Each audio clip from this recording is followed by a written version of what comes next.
abi? Hazır. Hazır, o zaman başlasın. Var mısınız? Abi iyi ki geldim ya. Hoş Bir şey diyeyim, geldin biz hocam. şimdi öncesinde 1,5 saat falan oturduk, sohbet ettik. Yani ben buraya gelmeden önce ben her zaman sesin peşinde gidiyorum abi. Belki de yaptığım işin en güzel büyülü tarafı bu. Bir sesi dinliyorum, sesin yaptıklarına bakıyorum ve o sesinin farklı olduğunu düşünüyorum ama ben sizle tanıştığım anda benzersiz olduğunu düşündüm. Eh canım, teşekkür ederim hocam. Bu beni etkileyen çok çok değerli. Çünkü hem sohbet ettik, farklı şeylerden konuştuk, arkadaşlarla paylaşırız. Neden konuşuruz? Yani neden benzersiz diyor bu adam. Belki onu biraz daha açıklama şansımız olur ki bunu açıklamak için elimden gelen ne varsa yapacağım şu anda. İyi ki tanıştım sizle. Ben de çok sevindim. Şimdi hani daha önce bir kaydı analiz etmiştiniz. İlk orada başladık zaten. Sizin sesinizi gönderen arkadaş kimse, ona teşekkür edelim ve bana Evet, ilk şey hakikaten ben de buradan teşekkür etmek istiyorum. Kim bilmiyorum ama çok teşekkür ediyorum. Aynen. Şöyle, insan başka biçimlerde bir şeylerle tanışıyor. Yani bir gün örneğin çocuksunuzdur, düşersiniz, kolunuz yaralanır, ah dersiniz.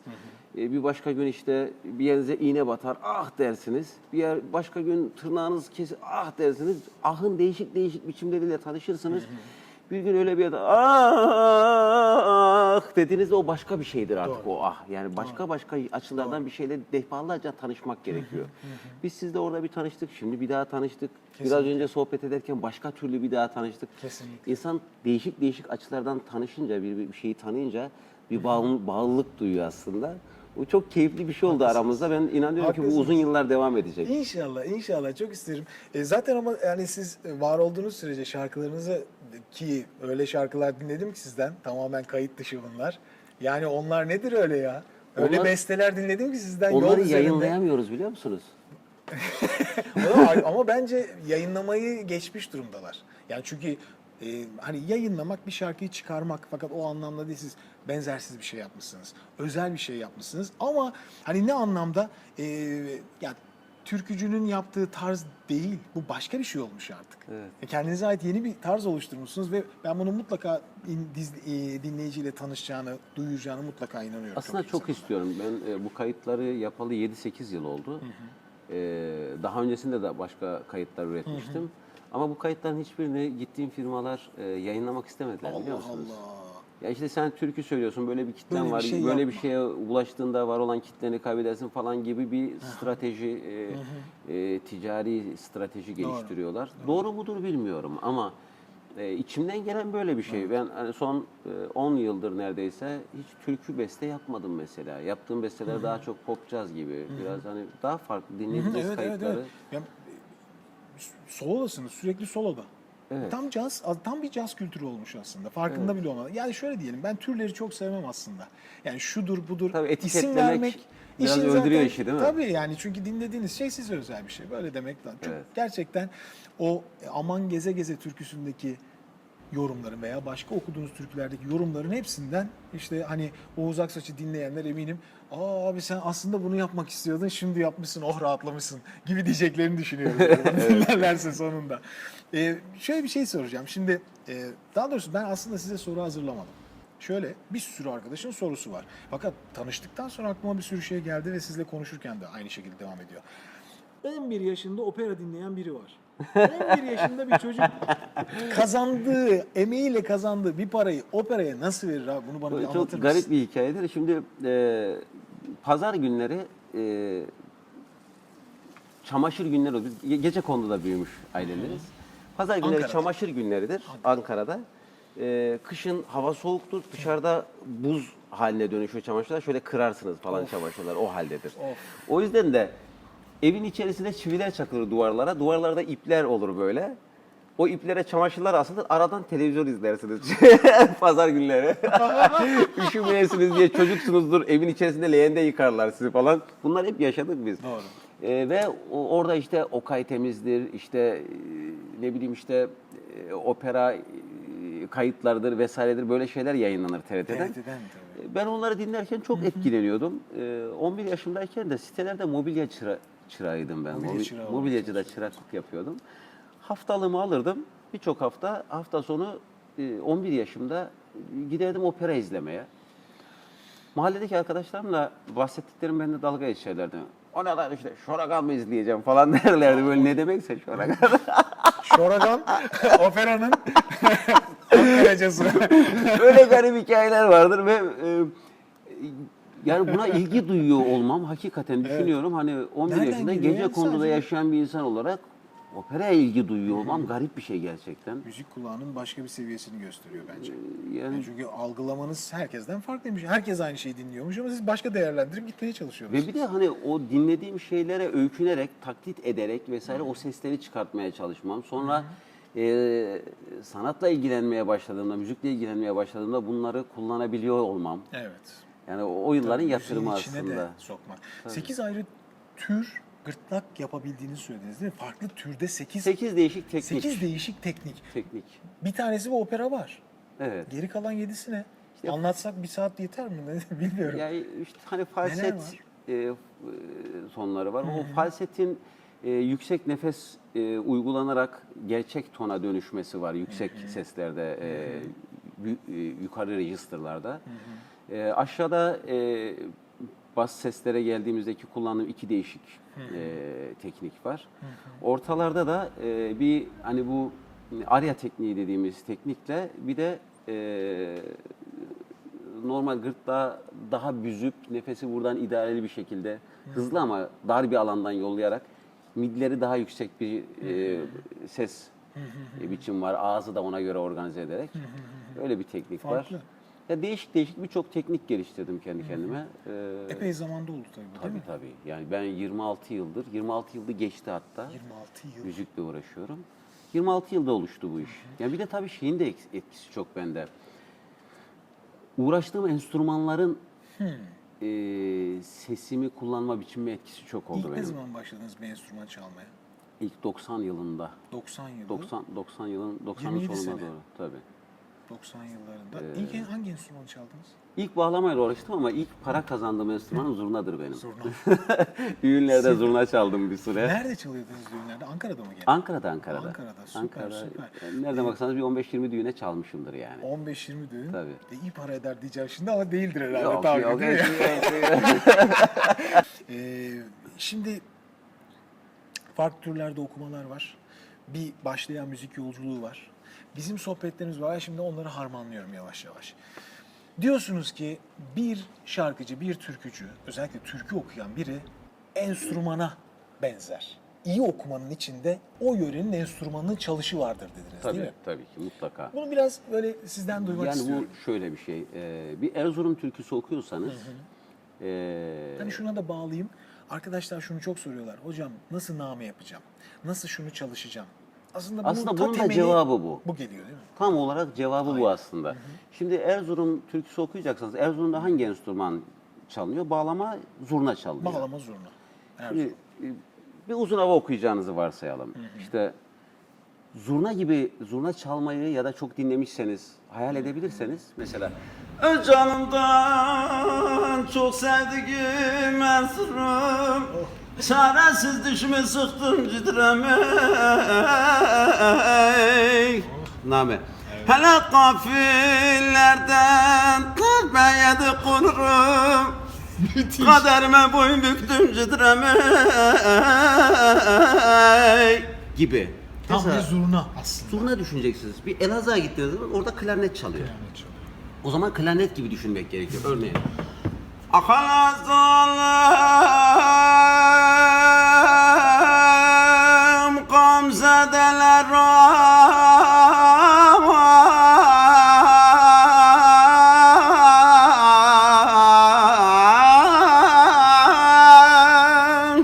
mesela orada onu zurnayla çok işlemezsiniz. Klarnet melodisidir bunlar. Ya da işte hani buraya gelirsiniz, Antalya'ya doğru yaklaşınca Teke bölgesidir mesela. Sipsi, 1,5 ses aralıklı çarpmalar vesaireler.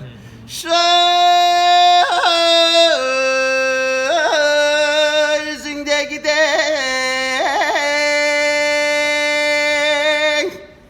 ümmüde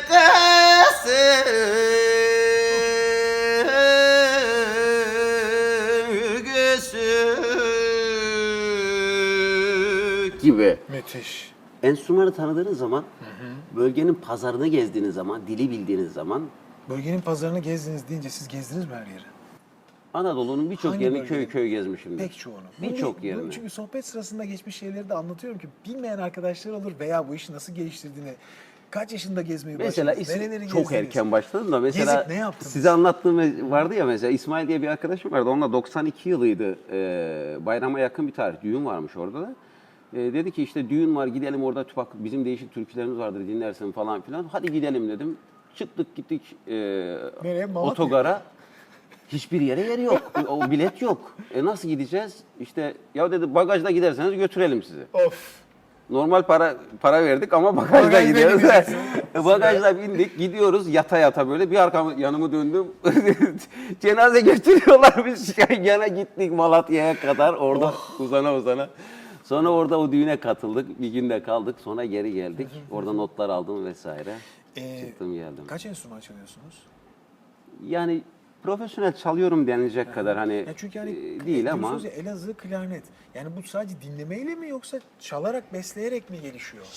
çalıyorum. yani? Hani çok üst düzey çalamıyorum tabii ama işimi görecek kadar, sahnede işimi görecek kadar klarnet, saksafon, dilsiz kaval, zurna, mey, Genelde nefesli, sazlı. bateri, perküsyon, biraz gitar, bağlama çalarım. Pek çok enstrüman var ya. Çalar. Birkaç tane değil yani, pek çok enstrüman var. Bunların her birinden de sesinize bir name yerleştiriyorsunuz. Tabii yani bir de şey de önemli tabii. Dediğim gibi işte gidiyorsunuz bir yerin pazarda. Örneğin Muğla'ya gidersiniz. Yatağan, Muğla, işte Milas. Üç tane birbirine yakın yerdir. Birisinde der ki işte nötrün der. Evet. Birisi de nötrüp durun der. Anlıyor musun ya? Mesela gidersiniz şurada işte Burdur, Isparta vesaire bazı bu yakın bölge işte bana bak demezler mesela. Beni bak ulan derler. Şive. Beni bak diye bir şey vardır. Beni Mesela siz o türküde bana bak derseniz olmaz. Gitti. Yani Antep'e gidersiniz mesela Akdeniz diyeceksiniz maydanoza. Akdeniz. Bakdeniz değil ama bakın Akdeniz. Berkdeniz. Ben abi biz burada mı yaşıyoruz bir saniye? Farkında bile değilim böyle şivelerin. Şiveyi, kelimeyi, ağız açıklığını doğru kuramazsanız şey de olmuyor. Türküyle kontak gelmiyor değil mi? Yani okuduğunuz şeyle Şimdi kontak. mesela düşünsenize şeyi söylüyorsunuz. Hangi türküyü diyelim? İnsan kısım kısım yar yar, yer damar damar. Şimdi insan kısım kısım deyince olmuyor. Gitti. İnsan kısım kısım yar yar gibi. Doğru. İnsan kısım kısım yar yar gibi. Evet, evet, Ama evet. kısım dediğinizde oraya oturmuyor. Doğru. Lezzeti de düşüyor. Tabii her şey. ama şunu değiştirip şöyle yapacaksanız insan kısım kısım yar yar her damar damar gibi yaparsanız Başka bir şeye başka dönüşüyor. bir şey olur o da. Ya tam Ona da karşı diyeyim, o da güzel bir şey. O da keyifli bir şey. doğru. Ama Özde türkü sonuçta. yapmak istediğiniz şeye göre pozisyon almanız gerekiyor. Bu tarafa geçtiğinizde o şivenin tam gelmesi gerekiyor. O tarafa geçtiğinizde natürel seslere doğru da gidebilirsiniz mesela. Okuma sesleri atıp birden Tabii, aynı atabilirsiniz. türküyü o şekilde de söyleyebilirsiniz. Yani- Siz zaten bu konularda son derece rahat, Esnek bir insan. fazla esneksiniz. Genelde türkü camiası bu tür şeylere böyle aman dikkat, aman ona dikkat, hep böyle tedirgin, korkak, aman gidiyor türküler diye bir kaygıyla yaklaşırken. Şimdi siz özü tamamen- bozmamak önemli. Şu anlamda önemli. Mesela bugüne kadar yapılmış şeylerde adam yapmış, öyle düşünüp hissetmiş, yapmış. Mümkün olduğunca o öze sadık kalmak iyidir. Doğru. Ama yeni şeyler üretirken şunun derdine düşmemek gerektiğine inanıyorum ben. Yok işte Si2 komadan vazgeçmeyelim, Do diyez 2 gelsin falan. Öyle bir şey yok. Niye biliyor musunuz? Müziğin edebiyatla ilişkisi sonradan organize edilmiştir. Yani ne yapıyordu insanoğlu ilkel çağlarda? İlk Bir başta. hayvanı avlıyordu. Sonra 15 kişi o hayvanın nasıl havladığını anlatana göre. Tiyatro, Doğru. dans, müzik bir aradaydı. Sonra müzik özelleşti. Özelleştikten sonra üzerine edebiyat eklendi. yerleşti. Bir şey ekleniyor, bir şey çıkıyor, bir şey Doğru. oluyor. O da değişkenleşiyor. Doğru. Şimdi bakıyoruz, hani biraz önce konuştuk ya, insanlar 50 yıl önce ekinle ekiyordu, biçiyordu, ekmek yapıp yiyordu. Kesinlikle. Şimdi ne yapıyor? İşte birisi ekiyor, öbürü biçiyor, toptancıya satıyor, o işte komisyoncuya götürüyor, o un yapıyor değirmende, fırına götürüyor, fırın ekmek yapıyor, bakkala götürüyor. Sen ekini eken adam olarak gidip ekmek satın alıyorsun. Doğru. Yani bir Değişim. üretim ilişkisine çok ellilik, çok el değiyor. Hani ağır sanayi hamlesini oluşturuyor Avrupa. Nasıl müzikte çok sesliliği başka bir yere evriltiyor. Bizde de öyle. Çok el deyince çok seslilik de oluşmaya başlıyor. O çok sesliyi müziğe de taşımak gerekiyor. Şimdi tam o noktada şu karşımıza çıkıyor bizim. Biz bütün bu teknoloji, sanayi, şu bu gelişirken artık bizim artı değer kavramımız bile boş zaman sektörüne doğru evrilirken işte sanal gibi, siber gibi, uzay geometrisi gibi bir sürü kavramlar gündemimize gelmişken neydi bizim türkü diye algıladığımız şey, söylediğimiz şey? İnsanların sorunlarını, gündelik sorunlarını müzikal bir şekilde dile geçirme biçimiydi. Gündelik sorunlarından yola çıkıyordu. Aşktan ekmeğe. Kesinlikle. Yani üretim ilişkilerinden birisine duyduğu sevdaya kadar işlemiş bir alanda bu. Şimdi ne oldu? İnsan başka bir yere doğru bunu evriltti. Mesela şimdi biz gelsek desek ki sanal bir dokunuş gibi oy oy oy oy olmaz değil mi? Niye? Doğru. Çünkü bu müzikal formla çok uyuşmuyor Tabii. bu. Yansıtmıyor. Müzikle söz aslında birbirine bir türlü bütünleşmiyor. Tabii ki. İlginç değil mi? Ne kadar- Dolayısıyla bizim şimdi türkü diyeceğimiz şey bugünü kucaklayacaksa eğer bugünkü kavramlar ve müzikal formlar üzerinden de yeni bir Yenilenmesi gerekiyor. alan üretmek zorunda. İlginç. Yani buna böyle bakmadığımız sürece hani bu korumacı mantığımız bir saksının içerisine alıp onu şeyi bittikten sonra hani dallarını dökmesini bekliyormuş gibi, yaprağını dökmesini bekliyormuş gibi bir duruma dönüşecektir. Doğru haklısın. Bizim bunu yenilemek ve güncele uyarlamak gerekliliğimiz var. Yani işte insanın kendini bireyi sorguladığı bu günlerde bireyin sorgulandığı şarkı diye tarif edilen şeyler bana türkü gibi geliyor. Ben öyle İlginç. bakıyorum Bakış işe. açınızı tamamen değiştirmişsiniz siz aslında olayda. Ya türkü kavramını da belki yenileyerek farklı bir şekilde Tabii getirmişsiniz. ki insanlar daha önce ekinli ekip biçmek gibi bir derdi Şu an vardı. öyle bir şey olamaz diyorsunuz zaten. Yani. Şimdi Çünkü başka böyle bir hayatı toplumda- yaşıyoruz ve o hayatın içerisinde bireyin kendini sorgulama dönemini yaşıyoruz Yani biz. apartman içinde türkü bestelemek farklı bir şey. Tabii ki. Ya toprakta bestelemek başka bir Şimdi şey. biraz arabeske Hikaye doğru değil. götürdüler türkü kavramını. Aslında türkünün gitmesi gereken yolculuk orası değil. O da bir geriye gidiş aslında. Yani Başka bir türe sığınmak güncellenmenin yolu o değil çünkü. İlginç. Bu eşittir'i çok bilinmeyen denklem gibi duruyor şu anda. Ama bunu Aslında geçmişte çok nasıl bilinmeyen toplum değil, çözüyorsa biliyor musunuz? aslında gene üretenler bunu bir şekilde çözecektir diye düşünüyorum. Ya şimdi hani dediniz ya apartmandan çıkan bir müzikal form bu. Evet. Kendini yenileyecekse eğer, yaşam kendini yenilediği gibi biz de yenileyeceksek, biz de bir şekilde Rönesansımızı yaşamak zorundayız. Doğru. Bunu sadece müzik olarak söylemiyorum ben. İnsani ilişkiler, müzik, dini algılayış biçimi, insanı algılayış biçimi birçok anlamda Doğru. Rönesansımızı yaşamak zorundayız. Yoksa bu sıkışıp insanın kendinden, kendi gibi olmayanlara duyduğu o bariyer bizi birbirimizi anlamaktan uzaklaştırıyor zaten. Doğru. Ortak dil üretmenin yolu da bu. Güncellenmek gerekiyor. Kesinlikle zaman kaybı da yaratıyor. İnsanlar birbirini her anlayamadığı dönemde bir şeyin gelişmesi zorlaşıyor. Aslında hızlanıp çok daha kolay sonuca ulaşabilecek ve yeni belki bir şeyler Tabii ki oluşturabilecek ben bir süreç. sahnede ilk defa işte saksafon 96 yılında saksafon 96 yılında. 95'ti sanırım. 95'te saksafon çalıyorum sahnede. İşte 94'te bas gitar falan gruba aldık. İşte bas sesler yürüyor, saksafon çalıyor falan. Diyorlar ki işte değişlerde ne işi var saksafonun? Evet. Kardeşim eskiden dedeler bas gitar çalmayı biliyordu da çalmadılar mı? Bu da bir eğitim. Bir Tabii ki. çok sesliliğin, çok ilişkililiğin çok sesliye evrilmesiyle ilgili bir şey bu.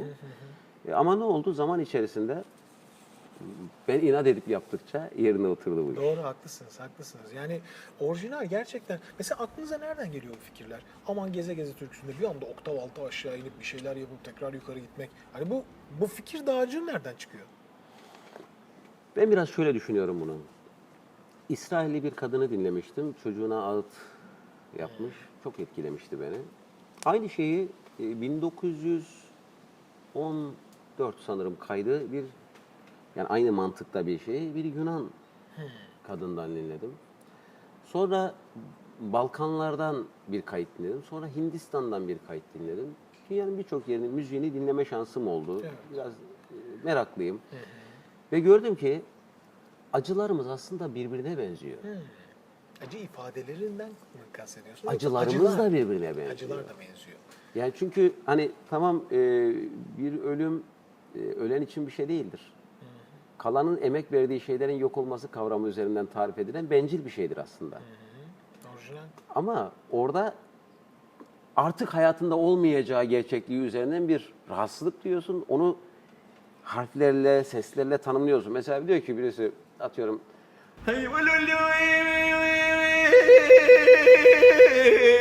yapıyor da öbürü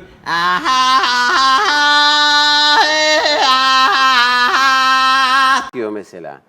Bunların kökünde ne var biliyor musunuz? Nedir? Çok ilginç bir şey çıkacak bakın. Biz müziği ağlamayla öğrendik. Önce ağlamayı öğrendik. Çocuk 1,5 yaş, Doğru. 1,5 aylık olana kadar bir "Aa!" falan derken böyle Doğru. bir tıkanır. Evet. Sonra 6 aylık olunca susmak bilmez o çocuk. Bir saat böyle "Aa!" diye devam eder. Doğru. 1 yaşına geldin mi artık durduramazsınız Durduramaz. falan. Kendini geliştiriyor çocuk. Çok Doğru. zeki. Doğru. Çünkü ağlayarak istediğini alacağını biliyor.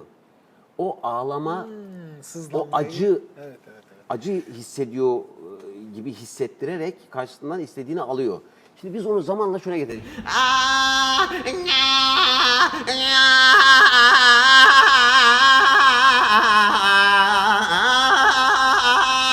Teknik aynı teknik. Doğru. Sızlanma, ağlama isteğini müzikalleştirmek Dünyanın aslında. birçok yerinde bunu böyle ifade ediyorlar biliyor Doğru. musunuz? Bu ağlama tekniğiyle acı yaşıyoruz biz. Kesinlikle. Acılarımızı böyle tarif ediyoruz Doğru. birçok yerde. Doğru, doğru, Mesela doğru. diye acı çeken birini görmezsiniz. Ama mümkün değil. Hikaye bu işte. Yani içinizden atmanız gereken bir çığlık, boşaltmanız gereken bir acı, haykırmanız gereken bir şey var. Bu dünyanın her yerinde böyle. Doğru. Yani Afrika'da da böyle, Orta Asya'da da böyle. Dinliyor musunuz Afrika müzikleri falan? Dinliyorum biraz. Yani internetten Neleri buluyorsunuz? karıştırıyorum. İnternetten bakarak şey İnternetten bakıyorum. Çünkü yeni bir şeyler dinlettiniz bana yani. Ya Korolar mesela falan mesela çok oradaki orijinal çocuk korosu kayıtlar. Güney Afrika korosunun yaptığı bir vokaldir.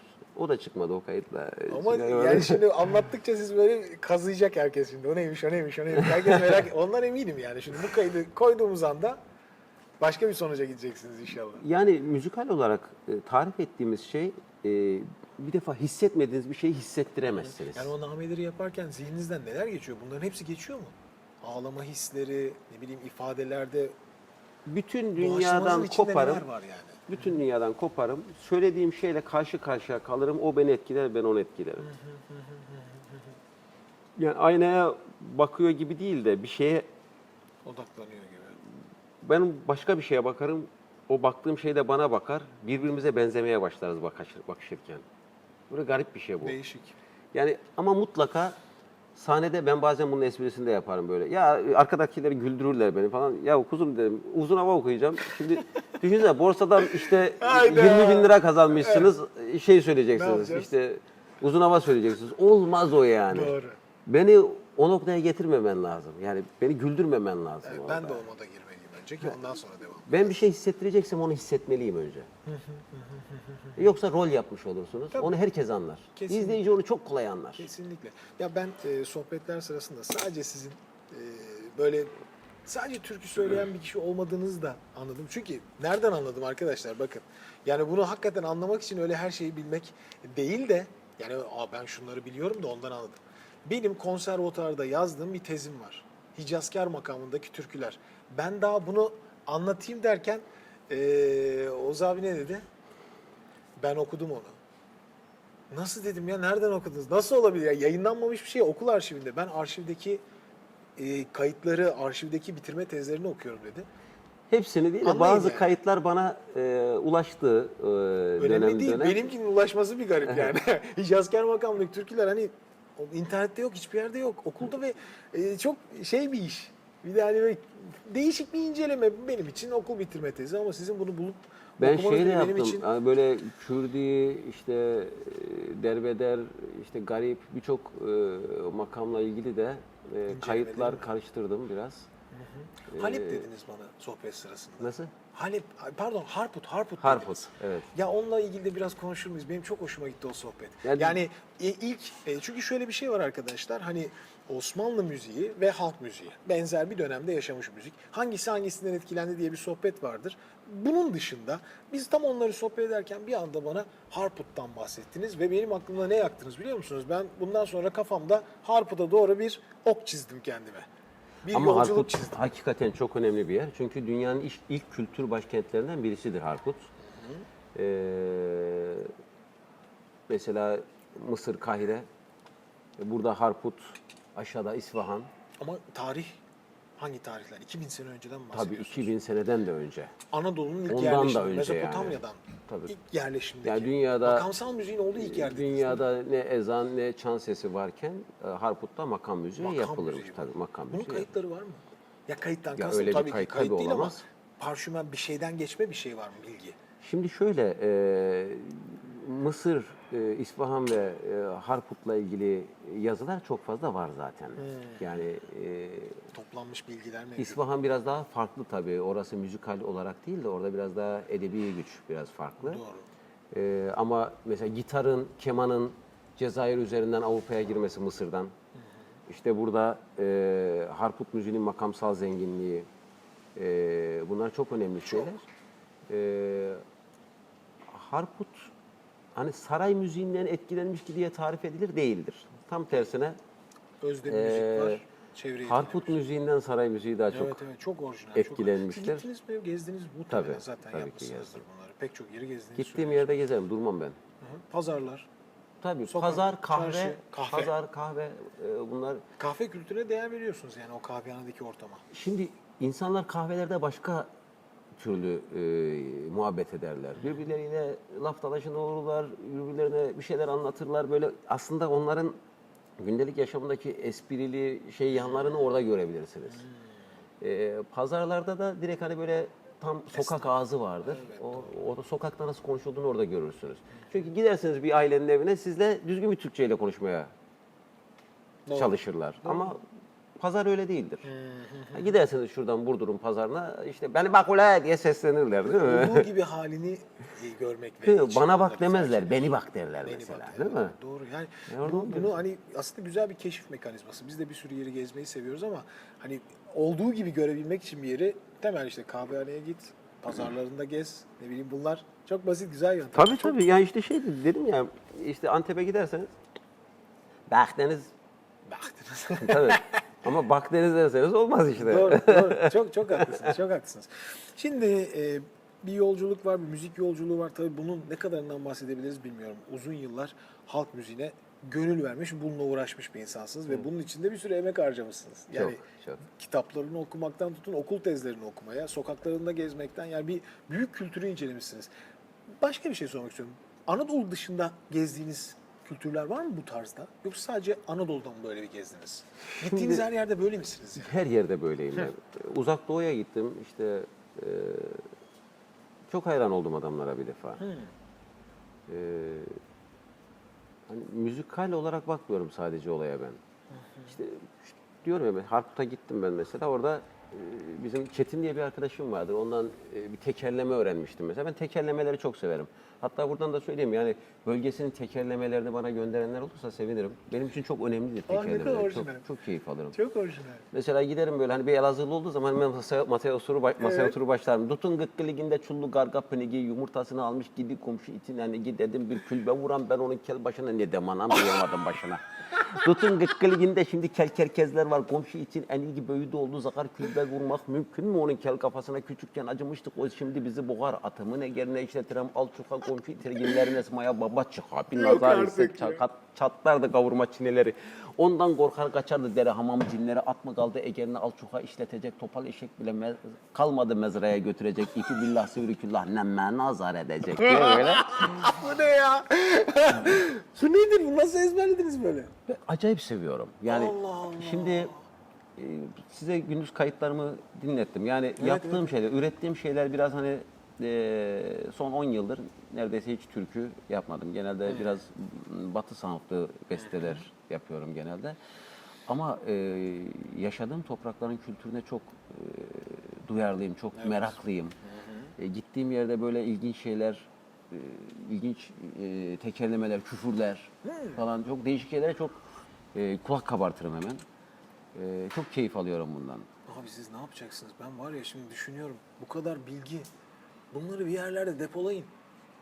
Faydalansınlar. Ben çok yazmayı Bu bilgiler başaramıyorum. yok. Bilmiyorum ne yapacaksınız? Bir formül bulun lütfen. İşte dediğim gibi ben Bulun. birkaç Çünkü tane bu sinopsis bilgiler- falan da yazdık böyle ufak ufak tefek şeylerle de uğraştım senaryo vesaire gibi şeylerle. Bir türlü oturup uzun uzun yazamıyorum. Yazmaya başladığımda düşüncelerim ellerimden daha hızlı gittiği gidiyor. için kopukluk oluşuyor. Konuşmanız gerekiyor Yapamıyorum. belki yani. Belki de konuşmanız gerekiyor. O konuda başarısızım. Acayip ama yani. Yani sizinle tanışmayan birisinin bunları bilme ihtimali yok. Bunları sizinle tanışmayan, yani Türkiye'de çok kişinin, ben böyle bir tekerleme duymadım. Duydun mu daha önce? Siz duydunuz mu bilmiyorum. Muhtemelen yani Elazığ tekerlemesi. Elazığ. Elazığ'da duyan da kaç kişidir? Ben onlara daha da detaya gideyim yani. İlginç. Yani böyle bir farklı bir bölgeyi arşivlemek, zihninizde arşivlemek gerçekten çok çok farklı. Sizi bence farklı kılıyor. Şimdi başa döneyim, hani benzersiz dedim ya, bak konuştukça başka, bunları da konuşmadık daha önce. Şimdi geldi. Ya işte mesela babaçka diye Fantastik. bir kelime vardır. Orada hani öyle kullanılır. Ya da işte hani pinik yumurta gibi hani Pinik yumurta. Pinik. Ne demek? pinik yumurta. Ha, Bütün pinik yumurta gıkkıliginde demek. tepesinde çullu garga pinigi yumurtası Hayda. gibi yani başka bir dil aslında. Evet bu. evet doğru. Hani bu bir zenginlik. Zenginlik, haklısınız. Ben şeyi de çok severim. Mesela eskilerin ettiği bazı kelimeler vardır. Mesela Erzurum'da bile diye bir kelime vardır. Bile gidelim. Bile gidelim. Bile gidip beraber Ha gitmek. beraber gidelim. Ya da mesela bazen başka türlü seni bile kimin bu göz buğuna oturasın dedi. Seni bile kimin diye derler mesela. Hani o kadar renkli ki aslında. doğru. Mesela gidiyorsunuz işte Yozgat'a girdim. İşte ablalar orada diyor. Ne örüyorsun dedi. Ne öreyim dedim. Yoruldum dinleniyorum dedim. Sen ne örüyorsun dedim. Görmüyor musun dedi. Oldum ya da soru diyorum işte dedi. Soru diyor. Yani Allah'ım çok güzel ya. Koptum. çok değişik değişik kelimeleri var. Mesela dinlenmek, tam dinlenmek değil mesela. Dulda, bilmem ne falan. Duldada durmak. Ha. Kuytu, korunaklı yerde Allah durmak falan Allah. gibi yani. Bir sürü kelimesi var. Anadolu'da çok fazla durumu değişik değişik tanımlayabileceğiniz kelimeler var. Ve sanki diğerinin karşılığıymış gibi görünüyor. Aslında değil. Örneğin şöyle düşünün bunu. İmkansız aşk yoktur. Ama olanaksız aşk vardır. Değişik. İmkanla olanağı aynı tanımlayabilir miyiz? Tabii ki hayır. Gibi bir şey bu yani. Birbirine ben aynıymış gibi görünen ama başka şeyleri tanımlayan kelimelerimiz var bizim. Doğru, orijinal. Gerçekten orijinal yani. Bak error verdim şimdi işte. Düşünürken ben de error verdim, tamam mı? Hakikaten farklı yani, konudan konuya atlıyoruz ama çok keyifli. Ben hep şeyi düşünüyorum şimdi, bunları şarkıcılıkla birleştiriyorum hep. Ya çünkü o sonuç size çıkıyor. Bu kadar bilginin sonucunda bir şey var. Sesle bir şey ifade eden bir kişi var. Çünkü Evet. aslında bizim sesimiz hayat kodlarımız. Evet. Karşı tarafa Aynen kodlarınızdan öyle. Aynen bir öyle. şey gönderiyorsunuz ve karşı taraf neyden etkilendiğini bu nedenle bilmiyor. Tabii bazen Dinliyor. mesela bir şarkı Bir farkı dinleriz. var ya adamın. Adam ne güzel söylemiş. Halbuki adam güzel söylemiyor. Şarkı güzel. Mesela. Bazen de öyle oluyor. Mesela ya adamın sesinde bir şey var. Çok güzel ama ben de bilmiyorum. Aslında bunun cevabı bakın anlatıyorsunuz. Aslında işte. belki de bilmemek güzel. Niye o bilelim ki? Zevk alarak Ya biz onu matematik problemi haline niye getiriyoruz ki? O da ayrı mesele. Ya bilmeye çalışmak problemleştirmektir aslında. Belki de. Bilmeye çalışmayacağız. Mutlu Hoşuna muyuz? gidiyorsa. İyi şeyler hissediyor muyuz? Aslında bu. Doğru. Örneğin halk müziğini genelde notaya alıp da hani derler ya işte şu notalarla okuyacağız falan. Halk müziği meşkle öğrenilir. Doğru. Çünkü halk müziğinin melodilerini notaya alamazsınız. Her Notaya an- nasıl alırsınız? Genel hani 8 zamanlı, 16 zamanlı, 32 zamanlı Doğru. şeyler koyarsınız. Doğru. Ama bazı şeyler vardır yani not alayım ben onu. Bir başkası okusun o şey çıkmaz. Gitti. Sizin lezzetinizin geçme ihtimali farklı yapıyorsunuz. Tabii Urfa detonesi diye bir şey vardır ya. Urfa detonesi nedir? Tabii. Allah. Yani dışarıdan birisi baktığı zaman detone der bu. Aslında detone değildir. Değildir. Gibi yani. Urfa detonesi. Ya sesi aşağı doğru kaydırırken Çok detone güzel. gibi duyulur. Değildir Evet, aslında. doğru. O yerin şeyidir o. Özelliğidir yani. Özelliğidir. Doğrusunuz. Zaten hani aradan tampere sistemi kaldırdığınız zaman buyurun size binlerce ses. Minik Tabii. minik ses çıkıyor. Tabii. Hangisine doğru hangisine yanlış diyebilirsiniz ki? Neye göre? Yani şimdi Avrupalı da Silki Koma'ya detone eder. Detone diyor tabii. Ama değil bu. Ama bu değil. ülke. Çünkü Bizde bize öyle normal. değil. Tabii doğrusu. Değil mi? İşte yani. komaları şeyi kaldırdığınız anda Tampere'yi önünüzde büyük bir Özgürlük. ses de var. Özgürlük var ve doğru ile yanlış artık yok. Evet. Yani çok ilginç bir durum. Ya ben şuna da inanıyorum. Yani hani armonide de diyoruz ya 5. derecesine gittiğimiz Doğru. zaman işte minör Şu gelir, olur, bu işte olur. Uyumlu sesler. 3. derecesine gittiğimiz zaman majörleşmek lazım falan filan gibi hani böyle 9. derecesini bastığımız zaman işte Hicaz'sa küçük 9'lu bastık falan filan hikayeler. Bunda bir sürü şey var ama Teori. rastgele bir şey basarsın kural olarak hiçbir şey uymuyordur. Doğru. Güzel duyuluyor mu? Duyuluyor. Doğrudur o. Ha, buyurun. Doğrudur. Doğru, Şimdi doğru. Mary J. Blake'i dinliyorum geçen. Hicaz bir şey okuyor. Kim? Mary J. Blake. Mary J. Black. Arada si natürel basıp çekti. Nasıl yaptı? Si bemol do diyez, si natürel do, si natürel do diyez si bemol geldi.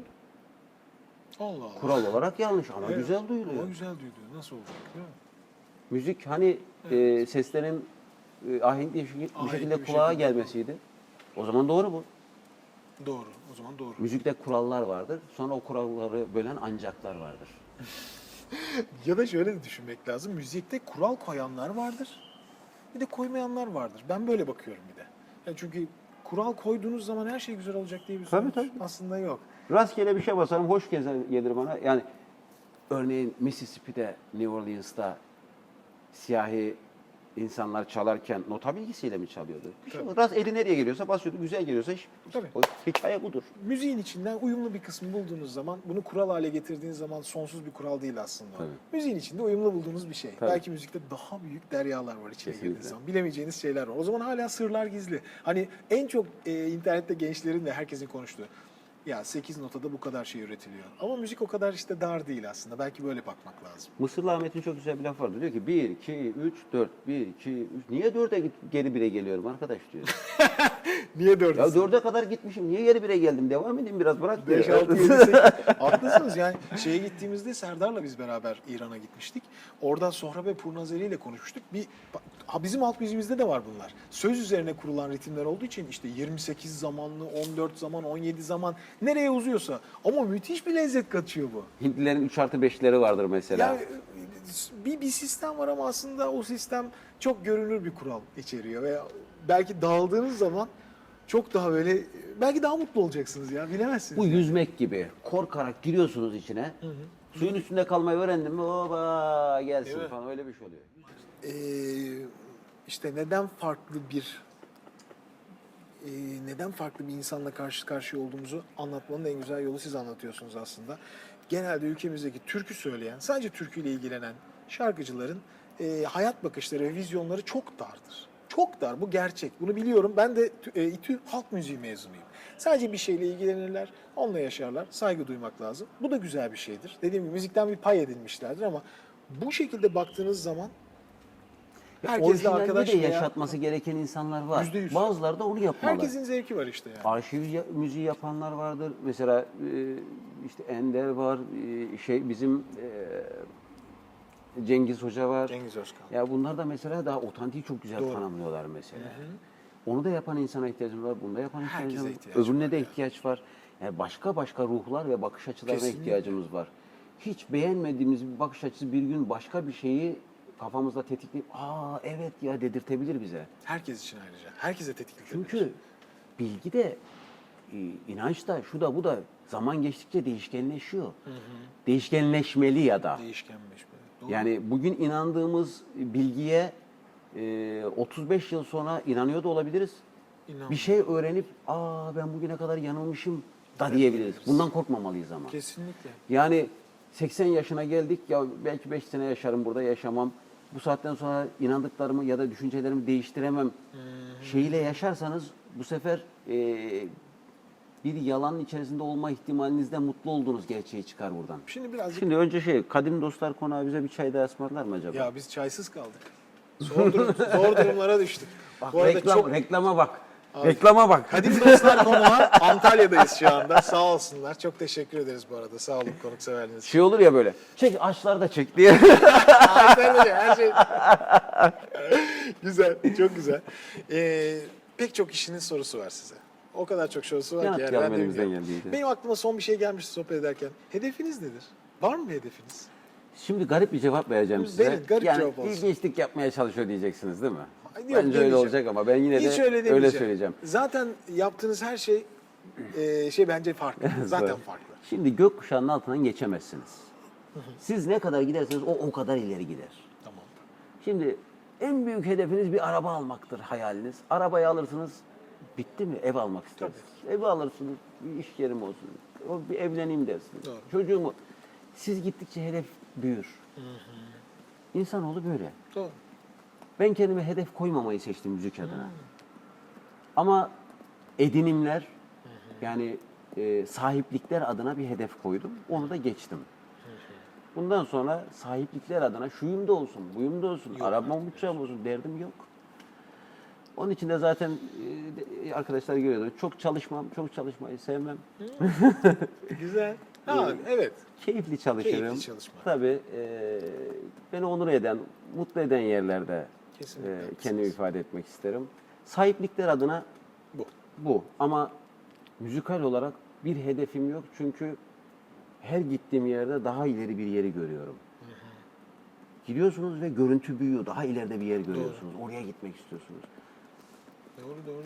Çok haklısınız. çok Gökkuşağının haklısınız. altından geçemeyiz. Başlıklar geliyor. Kaç başlık ben saymayacağım. Daha önce de başlık attık ya. Kahvaltı yaparken başlık vardı. Neyse dur şimdi. Şimdi Onu hatırlayamadım ama ha. ben de hatırlayamadım. Belki hatırlarız. Evet. Çok güzeldi ama. Efsaneydi. Şimdi birkaç arkadaşın sorularını da toparlayalım. Tamam. Diyor ki Selmin Özdemir, kendisini canlı seyretmiş biri olarak çok etkilenmiştim. Sahne öncesinde ve sahne sırasında kendine özel hazırladığı, yaptığı şeyler var. Mesela sahneden önce şunu yaparım, ritüel. Hiçbir şey. Sahnede şu falan. Yapmadığım şeyler Sesime var. şöyle bakarım falan mesela. Yoğurt yemem. Yoğurt yemezsiniz. Neden? Tulum peyniri yemem. Bunlar boğazda bir şey yapıyor, tahriş Rahatsızlık yapıyor. veriyor. Tahriş yapıyor. Yüksek asitli peynir vesaire gibi şeyler, süt ürünlerini yemem. Kola o falan kadar. zaten yoktur herhalde. O tarz. Bazen kola çok Bazen az kola. içebiliyorum ama az. Az. Ee, Sigara kullanmıyorsunuz zaten. ya. işte. Bu tür şeyleri kullanmıyorsunuz. Yani çok özel yaptığım bir şey yok ya. Bir de Ama- bende şey yok, ben rahatım. Yani mesela bazıları çıkar der ki ben çok heyecanlandım, ne yapacağım? Ben ilk çıktığım konserde 12.500 kişiye müzik yaptım. İlk konserim daha, hiç hayatım boyunca daha bir tek Yılmaz Güney'in Yol filminin galası vardı İstanbul'da. O gün dışında hiç heyecanlanmadım. Hiç heyecan duymadım. İlginç bir şey. İlginç.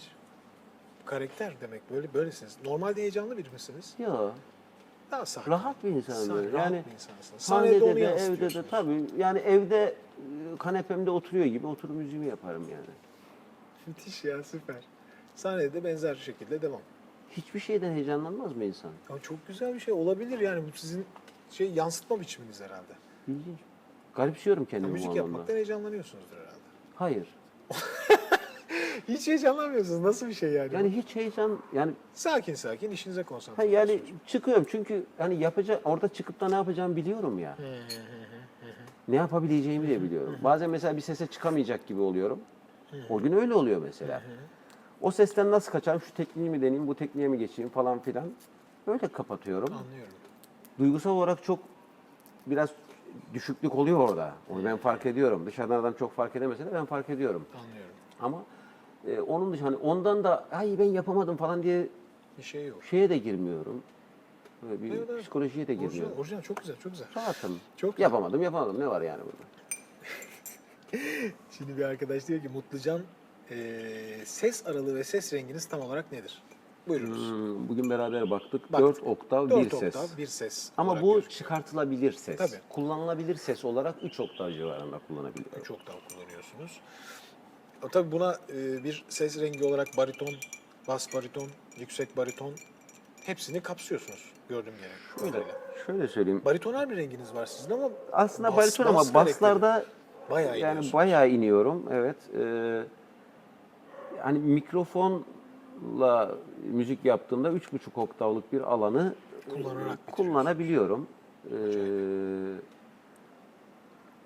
Ses düzeni yoksa, ses yükseltici yoksa yani mikrofon gibi o zaman 3 oktavda kalıyor. Kullanılabilir alan. Evet. Renk olarak bu şuna denk geliyor. Basla yüksek bariton arası bir yerde kalıyor Bas aslında. yüksek bariton arası aynen. Ha, bazı tekniklerle tenor seslere çıkabilirim. Bir saat kadar yapabilir miydiniz? O Yaklaşık şekilde bir gider saat mi? o teknikle Gidebiliyorsunuz. müzik yapılabilir, evet. Ama bir saatten sonra yorar. Bir saat. Yani o sınır bir saat olarak kendinize Ortalama bir çizmişsiniz. saat sonrasında yorucu olur o sesler. Yorucu olur, sürekli. Tabii, Sürekli tabii. sürekli zaten dinleyici Lezzet de de olarak. yorar o. Kulağı Lezzet, yorar yani. tabii. Yüksek registerlar yüksek olduğu zaman, Doğru. frekanslar yüksek olduğu zaman Doğru. dinleyici rahatsız olur bundan. Kimleri dinlediniz? Sizi Oo, geliştirirken kimler var şimdi kulağınızda? İşte bu sihirli bir soru Kaç oldu. kişiyle Çok uzun bir sahnedesiniz? cevabı var. Mesela. Binlerce kişi mi? Çok kişi mi var? Kimler var? Şimdi Mesela bir arkadaş Rui Su'yu dinlemiş mi diyor. tabii canım onlar Ruisu Livaneli zaten Livaneli. çocuklukta dinlediğimiz insanlar. Azıcık böyle ergenliğe doğru Ahmet Kaya girdi hayatımıza. Sezen Aksu vardı Sezen zaten. Aksu. Ya şimdi birisini söyle diğerisine haksızlık Evet, çok. olacak. Arif Sağ, Musa Eroğlu, Yavuz Toplar, o dönem hatırlarsınız muhabbet serileri vardı. Doğru. İşte Ajda Pekkan, Zeki Müren, bunların hepsini yani dinleme alanım çok genişti zaten çocukken. Birçoğunda iyi taklit ederdim. Ergenliğe girdiğim andan itibaren biraz böyle işte Louis Armstrong, işte Michael Jackson, bir süre sonra Jamiroquai, ondan sonra Ne kadar çok kişi var. Nusret Ali Kıhan, Hint tarafları da var. tabii onlar yani çok değişik insanlar Çok dinledim. değişik.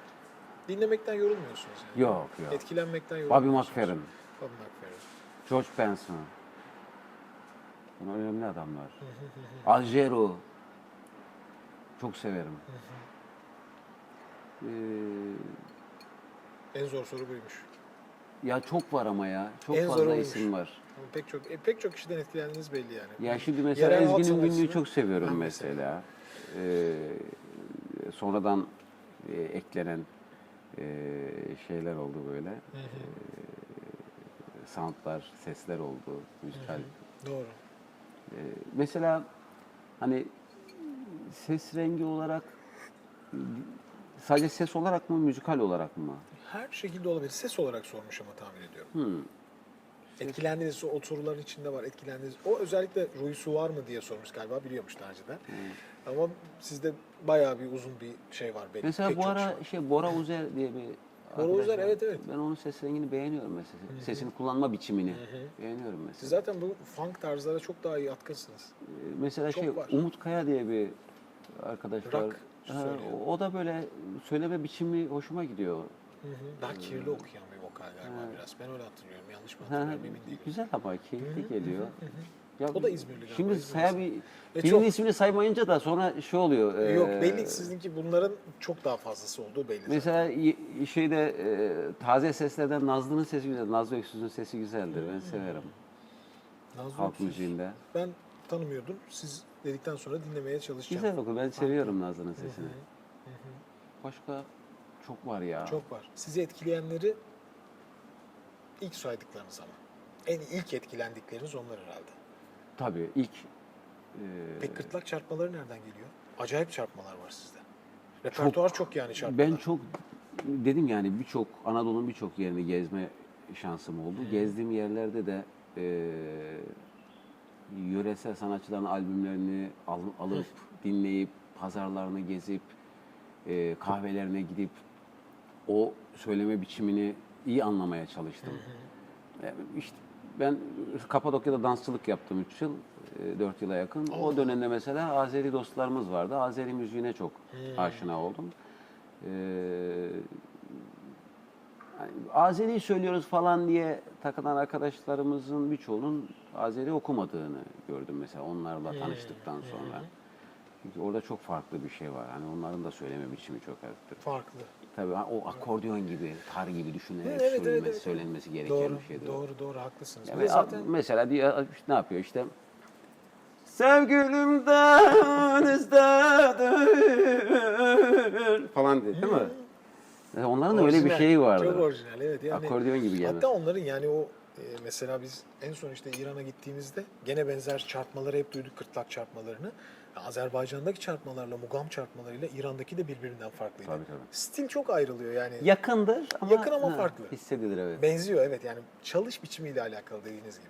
Müzikteki lezzet, enstrüman çalışıyla alakalı. Şimdi İran'da Acemlerin müziğe bakış açısıyla mesela aşağı bölgeler mesela. Ben Dilber diye bir türkü öğrenmiştim, bir İran türküsü. İran'da kullanılan bir dil ama bu ara bir dil sanırım. Türküyü bulamadım, orijinalini bulamadım. Yıllar önce bir kaset döneminde bir kasetten dinlemiştim. Oradan çalışmıştım. Bir kıtasını hatırlıyorum. Geçen internete de attım mesela. O tip, o müzikal form da çok zengin mesela. O acayip. O şeyle domra ile çalınan bir şey, o tarzda çalınan bir şey. دل خلوت خازي دل بارومد دل برز خروي دل بارومد جان آگد يا جمال جانان حاگد يا دل بارومد راقب از خور خیشن راقب از خور خیشن sen بولز با من شانست sen بولز با من شانست دل خلوت خازی دل بر آمد دل بر زیقروی دل بر آمد جان آگده جمال جانان ha gidiyor ve dilber olmayet böyle. Müzikal form ne kadar değişik mesela. Bunlar nasıl bu gırtlağa yerleşti ya? Çok çalışarak. Yani bu kadar bir anda değişiyorsunuz. Başka bir şey oluyor yani. Hop bir anda İsfahan'da geziyoruz. Hop Harput. Gidiyoruz abi, ne yapıyorsun? Dur bir yerimizde oturalım. Süper gerçekten. Ali Engin Pamuk diyor ki konserlerde ve programlarda türküyle yaptığı funk, pop, caz aranjelerle bir albüm çıkarmayı düşünüyor mu? Bugün bunu konuştuk. Az önce Bugün bunu dinledim Ali Engin. Dinlettim. Pop caz bir albüm yapmıştım Var. ben. Ve nefis. Ya Bakın. bu arada Genco Arı ile yapmıştık bu albümü. Genco'nun telefonunu bulamıyorum ben. Bana ulaşırsa sevinirim. Tamam. Ee, Ulaşalım. Yani o işi devam ettirip bitirmek istiyorum ben ama ulaşamıyorum Bitirin ona. abi. Bitirin, efsane bir iş olmuş arkadaşlar. Bakın öyle böyle değil. Ben dinledim. Hatta biz dinledik. Yani sadece böyle gaz amaçlı aha çok güzel olmuş abi efsane. Böyle değil yani. Hakikaten hani yerinizden hareket ettirir sizi. O kadar güzel bir enerji var. Büyük bir beceri var ve ustalık var, uğraş var. Şey çok değerli benim için. Hani albümdeki bestelerin hepsi benim olması çok Evet. keyifli bir. İkincisi de Türkiye'de bildiğim kadarıyla henüz yapılmamış bir iş. Yok bu tarz uğraşmıyor kimse bunlarla artık. Böyle hani emek harcayıp Varsa da ben bilmiyorum. Denk gelmedim, dinlemedim yani. Hani Yok. varsa şimdi ben de yok diyorum, biraz garip bir tanımlama olacak. Bence ben olmuyor. görmedim diyeyim. Öyle söyleyeyim. Yok, ben bence de dinlemedim yok diyeyim. ama benzer şeyleri sanat müziği parçalarıyla falan coverlıyorlar DJ'ler falan. O öyle bir şey de değil sizinki. Yani Çok daha öznel bunu olmuş. aslında devam ettirmeyi bir proje olarak Yani vokalistin soloda olduğu ben bir şey dinlemedim. evet. Bayağı solo, sürekli solo atıyorsunuz enstrüman gibi. Evet. Caz albümü olmuş. Mesela 4 yılda, 3 yılda bir böyle bir albüm çıkarmayı çok isterim. Ama daha bunu yaptığımı bile bir firmayı ikna edip çıkarttıramadım. Kısmet abi inşallah. Sen halk müziği Değil mi? solistisin, kitleyi dağıtırız falan. Kitle nereye dağılacaksa. Öyle Kitle garip, zaten dağılsın öyle. garip bize. bir şey var. Benim algılayamadığım bir ticari strateji var. Ya böyle dediklerine göre onlar da bu işin ticaretinin başında durduğuna göre belki onlar haklıdır, bilmiyorum ki. Çok da bir şey diyemiyorum Diyeceğiz, açıkçası. ticaret mi haklıdır, müzik mi haklıdır? Hangisi Bir de öyle bir şey var yani. İşte ama elde duruyor işte, çıkmıyor Şimdi ben elimizde. müzik Yaptık, müzik elde seven biri duruyor. olarak işte, müzik seven biri olarak müzik haklıdır derim. Ben onun mutlaka müzik dinlemek isteyenlerin hakkı olduğuna inanıyorum. Ondan mutlaka bir yerden onu çıkarın. Hiç acımayın. O kendini bulur zaten. Bir Siz 4 hiç- tane daha yapıp Yapın abi. Yapın. Öyle Yapın, çıkartalım. efsane bir şey. Genco'ya ulaşırsak. Ulaşırsınız. Bundan Aynı, sonra şey bir yaparız. de Falan bende şey var arkadaşıma tabii. arayalım hatta. Aynı kişiden devam etmek güzel oluyor bir de. Kesinlikle çok başarılı aranjmanlardı. O ayrı mesele yani. Çok uymuş, sizle çok güzel bir kontak yakalamışsınız onunla. Şöyle bir soru var. Nagihan Bilgin diyor ki, kendisine sorum şu anda kariyer olarak istediği, hak ettiği yerde olduğunu düşünüyor mu? Bu klasik sorudur. Yani bu olmazsa olmaz sorudur. Bu. Hak ettiği yerde mi? Hak Şimdi ettiği bunun yerde. iki tane ayrı Ne cevabı var da düşünüyorsunuz böyle bir şöyle. soruya karşı? Genelde kariyer kavramı şöyle algılanıyor. Bir konsere kaç sıraya çıkıyorsun gibi bir yerden algılanıyor aslında. Yani izleyici üzerinden tarif etmiyorum bunu. Düz mantık olarak. Tabii insanlar şöyle Ticari. diyor. Ya bırak ha işte şu kadar paraya çıkıyor falan. Ha, ne yapacağız? Yandık. Yani algı bu. Doğru.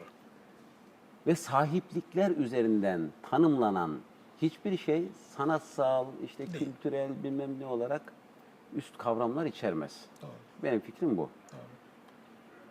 İstediğim yerde miyim? Büyük kitlelerle kucaklaşmayı çok isterim. Arkada 18 enstrüman, 2 koristle sahne yapmayı çok isterim. Ve size dinlettiğim sound'u yapmayı çok isterim. Evet. Bu bir maliyet. Tabii ki. Bu maliyeti karşılayacak, bana bu yatırım yapacak Türkiye'de birileri olduğunu sanmıyorum. Yatırımların neye yapıldığını gördüğümüz için. Ha, yani bir de şöyle de bir yanı var. Hani biz türküyle çıktığımız için türkücüye yatırım yapmak mantıksız olmuş, geliyor insanlara. Onu da algılayabiliyorum ben. Onun dışında da yaptığım işin hani böyle bir kadroyla yapılması konser bedeli diye talep edeceğimiz rakamları karşılamayacaktır. Dolayısıyla böyle bir kadro kurma şansım yok benim. Yok. Dolayısıyla böyle üst bir müzik çıkartma şansım kalmıyor. Ha böyle bir şey olabilseydi, bunu ben Türkiye'nin dışında da dünyanın birçok yerinde çok icra edebileceğimi çok iyi biliyorum. Yapılan işleri takip ediyorum mümkün olduğunca. Dünyada yapılan işleri, world müziği, işte soul müziği takip etmeye çalışıyorum. İşte size bugün dinlettiğim işin çok altında kalmadığını görüyorum. Dünya müziğinin çok altında olmadığını görüyorum. Bence değil. Sound olarak da yerinde. Yani performanslarınız da çok güzel. besteler de hani dünya müziğinin ortalamasının üzerinde görünüyor. Kesinlikle. Hani ukalalık mıdır bilmiyorum bu söylediğim Harika tabii değil. ama. Yaptığınız müzik sonuçta. Ama bunun benim beklenti duyduğum yere ulaşabileceğini sanmıyorum. Dolayısıyla sorunun cevabı şu, hak ettiğim mi düşündüğüm yere ulaşamadım. Bu sanatsal olarak böyle. Tabii ki. Benim hayatımdaki en çok Sahiplik olarak etkilendiğim değil. iki anımdan birisi şudur. Boğa heykeli var ya Kadıköy'de. Evet. Boğa heykelinin oradan kapalı yoldan gidersiniz. 1, 2, 3. soldu sanırım. Kiliseyi geçince ki sol. Evet. Kiliseye geçiyorsunuz ilk sol. Evet. Oradan iniyorsunuz soldan Nazmi iki ya da Kültür üçüncü Merkezi. bina. Bir arkadaşımın evi vardı Murat'la o gün. Hayda. Sene 99 sanırım. Evet 99 ya da 2000. Hava çok soğuk, kışın. Gittim onlarda kalacağım program sonrası. Gece oturduk, sohbet ediyoruz falan filan. Türkü söylüyorum, uzun hava söylüyorum falan. Çok ses çıkmasın diye de öyle şeye karşı mindere doğru okuyorum falan. Bizim Murat da, şimdi genç arkadaşlar izliyordur, olumsuz bir örnek gibi oldu ama kusura bakmayın. Sigarasını yaktı, efkarlandı, pencerenin önüne gitti şöyle. Bana da sesinde Oğuz dedi, türküyü kesmeden gelsene dedi. Ben söyleye gittim, pencerenin önüne bir baktım. Yaklaşık 200-300 kişi birinci katta oturuyoruz. Sokakta böyle birisi duvara yaslanmış sigara içiyor, birisi şeye oturmuş, biri bilmem ne yapıyor. Şu an bile kendimi çok garip hissediyorum. Acayip değil mi ya? Birinci katta ben söylüyorum benim kim olduğumu bilmiyorlar ya. O zaman meşhur falan diye bir şeyimiz de yok. 200-300 kişi sokakta. 200-300 kişi. Tabii. Sokakta herkes geçen evine gitmek için yürüyen orada duruyor. Devam etmiyorlar aşağıya. Ya bu çok garip bir şey ya. Çok acayip. Ya Büyüleyici bunu bir şey. işte bak hani sahipliklerle Neyle başarıyı açıklayabiliyorsunuz? ölçüyoruz falan filan ya Açıklamaz. toplum olarak. Sahiplikler ne ki? Hikaye. Sahiplikler nedir yani? Ya evim varmış, apartman varmış. Deprem bir olur, yıkılır. Anımı benden kimse söküp alamaz. Aynen öyle. Çok acayip bir şeymiş ama ya. Böyle bir anı da. Ya pencereden dışarıda duran sese gelen insanlar. Yani ve hava ne kadar soğuktu biliyor musun? Allah Allah. Çok ilginç bir şey bu ya. Ya, ilginç. 90'lı yıllar değil mi? 90 mı? 99 sanırım. 99. Gerçekten Böyle fantastik. garip şeyler yaşadık. Evet, fantastik. Gerçekten orijinal. Efendim, Gamzesiz ne? Gamsız Buradan Mehmet. Murat Deve de selam söylüyorum. O evin Onların evine gitmiştim o Evet, gün. evet, Murat onlar- Bey ve o gün. İzleyenler hatırlasın hepsini valla. Günde kaç saat çalışma yapıyorsunuz sesi güçlü tutmak için? Sesi güçlü Var mı öyle tutmak bir şey? için bir çalışma yapıyorsunuz? yapmıyorum. Enstrüman çalışıyorsunuz ama, Enstrüman düzenli çalışıyorum. olarak. Enstrüman çalışıyorum. Ama herhalde yani ses sağlığınıza iyi bakıyorsunuz. Sadece uykuma çok özen Uyku. gösteririm. 2 gün düzensiz uyursam, uykusuz kalırsam hemen Gidiyor, değil mi? hastalanırım. Faranjit, şu bu falan tetikler Bağışıklık hemen düşüyor. ve çok yılda 3-4 defa en az ağır grip yaşarım. Eskiden kışın yaparlardı albümleri. Hani Kasım ya da Ocak gibi çıkıyor ya albümler. İşte Mart gibi falan. Kışın okutuyorlardı bize. Hep böyle N'ler, gibi. M'ler kapalı böyle. Ondan sonra Sıkıntı. okumalarımı hep erken albüme başlayıp yaz döneminde okumaya başladım, döneminde toparladım. okumak, Yani eskiden mesela okumalarım hep sıkıntılıdır benim. Stüdyoda böyle bir şeyiniz var mı? Nasıl diyeyim? Şimdi bir sürü kişi stüdyoya giriyordur da sizin böyle kendinize has bir tekniğiniz vardır ve stüdyoda daha iyi sonuç alıyorsunuzdur mesela. Çünkü stüdyo okuması normal okumadan farklı. Ben açımı Kulakları çok güzel kapıyorsunuz. ayarlarım. Nasıl? Stüdyoda Özel mikrofona... mikrofonunuz var mı? Hani Yok. şu mikrofonu isterim, bunu isterim. Bir sürü kişinin var çünkü. Yok, bende yok. Yani aldığım tona göre... Şimdi garip bir şey söyleyeyim. Söyleyin. Sahnede de öyledir. Mesela Schneider'ların midleri yüksektir, mid Doğru. kazançları yüksektir. Schneider'da midsiz okurum. Aa, Şuurla okuma yaptığım zaman midlerimi daha yüksek tutarak okurum. Daha verimli olur. SM58'de orta. işte bunlar bu mikrofonlar efsane çünkü yani klasik sahne mikrofonu Yani ya her mikrofonda okuma şeklimi değiştiririm. Değiştirip? Ve kalbinden istediğim tonu çıkarırım. mikrofona göre okuyuş biçimi değiştiriyorsunuz. Tabii. Yani mikserden değiştirmiyorsunuz. Siz Mikserden de ayarlama yapıyorum ama mikserden de siz de ona dikkat mikrofonun ediyorsunuz. da bir şeyi var. Hani Ha, sonuç karakteri olarak var. çok yüksek midleri yoktur şuurun şeylerinin Doğru. SM58 mi? 561'lerinin 561'leri. mesela çok yüksek şeyleri yoktur. Onlarda midleri daha yüksek kullanarak okurum mesela. Örneğin pestlerde düşünelim mesela. acayip. Aşağıdan gelen diye okursunuz. Evet. 561'de. SM58'e aşağıdan gelen diye okuduğunuzda daha güzel gelir Tecrübe mesela. ama tabii bu yani artık. Tabii. Kim bilir o mikrofonları kaç kere kullandınız ki onun sonucunda bir sonuca varıyorsunuz. Tabii. Mesela eğer şeyse AKG ya da Schneider'sa aşağıdan gelen Daha da yumuşak, çok daha güzel. yumuşak okurum. O kendi sertliğiyle birleştiğinde çok güzel çıkar. Çok güzel sonuç çıkıyor. Orijinal gerçekten güzel. İlk ne zaman müzikten para kazandınız? Hatırlıyor İlk musunuz? zurnayla kazandım. Zurnayla. Düğünlerde zurna çalıyordum. Söyleyerek? Söyleyerek. Özel bir anısı var mı yani bunun 94 müydü? 94 ya da 95'ti sanırım. Grupçı hangi döneme denk geliyor? İşte 95'ti sanırım. Aynı döneme denk geliyor değil mi? Onunla ilgili çok soran da var. Ayrıldılar mı, ne oldu? Çok oldu. Bir sürü hikaye var yani ama hiç unutmamışlar ki. Ve Orada olanlar 13 yıl çok kişi oldu var. neredeyse. 13 yıl olmuş Tabii. ama orada olan çok kişi var. Efendim tekrar dönecekler mi? Şundan bir sürü Yok var. yok mümkün değil o işte. İşte, Ben bitirdiğim bir şey çok kısa yerine geçiyor. Tamam. Şimdi pek çok şeyi aslında konuştuk. Şöyle bir bakayım son olarak neler var. Bazıları diyor ki hocam diyor işte uzun havaları notayla okuyor. Onları da şey yapın sorun diyor falan. O güzel konser. Bazen ben eğlenirim böyle işte. Olmuş Ama öyle bir yine şey. de fa mi re re do re do falan. Ay, efsane ya. Ondan sonra Bedri Aysel'in programına çıkmıştım. Orada biraz böyle cozutalım dedim. Şeyi söyledim. Bizim komik bir türkümüz vardır Erzincan'ın. Ayran. Ayran nasıl bir şey? Ayran türküsü. Onu söyledim. Bazen hala istek geliyor. Keşke söylemeseydim diyorum. Allah. Ya böyle Eğlenmek için yaptınız. Keyif. hikayeler, bir sürü hikayesi var. Türküler işte çocuk askere gidiyor. O zaman askerlik 4 yılmış mı 8 yılmış. Kız askerden geliyor, kız yayının başında ayran yayıyormuş. Kız da güya tanımamış onu falan. İşte o da diyor işte kıza diyor ki işte o nedir ki yeri göğü sallayan, o nedir ki karıncayı nallayan, o nedir ki Zülfikar'a elleyen bilmece soruyor. Bunların manasına doldur ver ayranı. Bir tas ayran istiyor kızdan. Kız da diyor ki işte annem yok veremem. Süpermiş ama O ya. da bilmeceleri cevaplıyor işte. Diyor işte Anlıyorum. o Sultan Süleyman'dır karıncayı ağlayan, o Hazreti Ali'dir Zülfikar'a elleyen, o işte depremdir yeri görü sallayan Evet. falan filan diye. O bilmece soruyor, o cevap veriyor. Böyle bir türkü garip. Ben hiç duymamıştım ya, ne güzelmiş.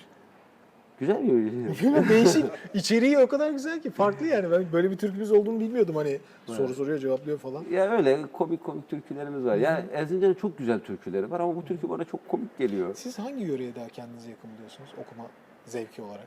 Ya öyle bir şeyim yok ama biliyor musunuz? Ben yöre olarak değil türkü hani bir şeyi kendime yani bir eseri kendime yakın bulabiliyorum. Seri yakın olarak. Tür olarak çok şey yapmıyorsunuz zaten. Hani her şey de olabilir ama eserin size yakın olması lazım. Tabii mesela Kiss of Fire dinliyorum Louis Armstrong'dan. Kalben'den şey dinliyorum işte kimin bu saçlar? Ne Yakında bileyim varsa. işte. Tabii yani. Doğru. Mesela Bahçedeki Sandalı dinliyorum Ezgi'nin girdiğinde gibi yani. Anlıyorum. Peki şöyle bakalım. Şimdi sorulardan biri diyor ki o kadar içli söylüyor ki diyor Oğuz abi diyor şu türküleri. Hani içimizden bir parça kopuyor. Neyi düşünerek bu kadar içli söylüyor diyor.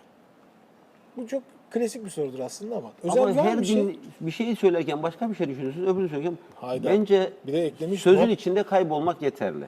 Sözün içinde kaybolmak diyelim evet. Valla aslında arkadaşlarım pek çok sorduğu şeyleri ben size sordum. Sizin söylemek istediğiniz bir şey varsa, konuşmak istediğiniz o şekilde bitirebiliriz. Hocam konuşmak istediğiniz derseniz biz buradan gidemeyiz ha. Valla kesinlikle. Bak ya, Ben konuşurum, ben çok seviyorum Doğru bugün diyorsun. gevezeyim hocam. Estağfurullah. Ya eminim şu konuştuğumuz süre ne kadar şu anda? Kaç dakikadayız? Ne? Ben biliyor musunuz şu an herhalde dedim 35 dakika 40 dakika falan konuştuk. 1 saat 10 dakika gelmişiz. Sizi daha fazla yormak istemiyorum. Sizinle beraber sohbet etmek benim için inanılmaz zevkliydi.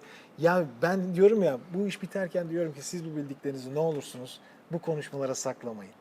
Çünkü bildiğiniz çok şey sizde birikmiş artık. Bunları bir şekilde paylaşın. Kitap yazmak istiyorsanız yazın. Lütfen o içindekiler sizin istediğiniz dilde de olmasın. Hocam biz Ama yazın. konuşuruz, siz yazarsınız. Sizin yazımınız iyidir, ben hissediyorum. Bak. Yazımınız iyidir. Benim yazım da bir berbattır. Ben de güzel yazamam. Hadi ya. Ama benim de hani böyle buradan bu kadarını aktarabildim. Çok teşekkür ederim. Ben çok Sağ olun. teşekkür ediyorum. En sonunda sizlere benim sponsorum Vokazyon'da bir hediyesi var. Kendisi Aa, size ne takdim güzel. etmek istiyorum. Kendilerinin işte. Nedir bu? İçinde pastiller var. Çeşitli Oba. işte ses kısıklıklarına iyi gelen, zaman zaman dinlendiren. Çek bizi hocam, çek. Onların da hediyesi burada size. Çok teşekkür ederim onlara da, size de. Sağ olun. Dediğim gibi müzik, hani müziği böyle tarihsel önceki çağlardan tanımlayıp gelirken hani özerk bir kavram olmadığını söyledik ya. Biz ama özerk bir iş yapıyoruz. Doğru. Bir de onun üzerine kendimize özerkleştirmiş olarak bu işi yapıyoruz. Biz çok değerliyiz. Hani et vesaire ruh üzerinden de tanımlamıyorum bunu. Üst üste binmiş binlerce kavramın, milyarlarca kavramın üzerine oturmuş bir kimlik bu. Doğru. Biz o kimlik adına çok değerliyiz. Önemliyiz. Onu fark edip ona uygun bir alan üretmek, ona uygun bir yaşam formu üretmek zorundayız. Belki zorunda da değiliz ama öyle olmalı diye hissediyorum. Bu açıdan baktığımda bir adım ileriye, bir adım ileriye, bir adım ileriye gitmek zorunluluğu hissediyorum kendimde. İnsanı güzelleştiren bence bu. Lütfen herkesten ricam odur ki, hani derler ya kitap okuyun, bilmem ne yapın, böyle bir sürü öğüt verilir insanlara. Standart şey. Ya bırakın bu öğütleri arkadaşım. Siz dediniz diye o olmuyor. Siz ne yapıyorsunuz? Yaptığınız şey hayatta nasıl bir karşılık buluyor? Onu gösterin, oradan o örneği alır karşınızdaki. Ben iyi şeyler hissedip, çünkü duygular bulaşıcıdır. Doğru. İyi şeyler hissedeceksiniz, mutlu olacaksınız, mutlu edeceksiniz, mutlu insanlar üretirsiniz. Mutluluk da bulaşıcıdır. Biz iyi şeyler hissedip yaşamı böyle iyileştireceğiz. Bence hedef bu olmalı. Müzikte de bu, insaniyette de bu, birçok şeyde bu. Başka da hiçbir şey yok bence. Süper. Çok teşekkür ederim. Sağ olun. İyi ki varsınız. İyi ki Siz varsınız. de. Çok teşekkürler. Siz de hocam. Bu kadar. Record over. Abi ne güzeldi abi ya. Ben seninle tanışmış oldum ya. Röportaj falan yapmadım ben seninle yani. Tanıştım. Ben çok keyif aldım. Çok memnun oldum. Gerçekten çok keyif aldım. hakikaten. Yani bu güzel bir şey işte ya. Siz önden yürürken de GoPro açtım, kendime çektim. Bu işi seviyorum. Yani çünkü bu işi sevmemin sebebi bu işi seven insanlarla beraber. Kesinlikle.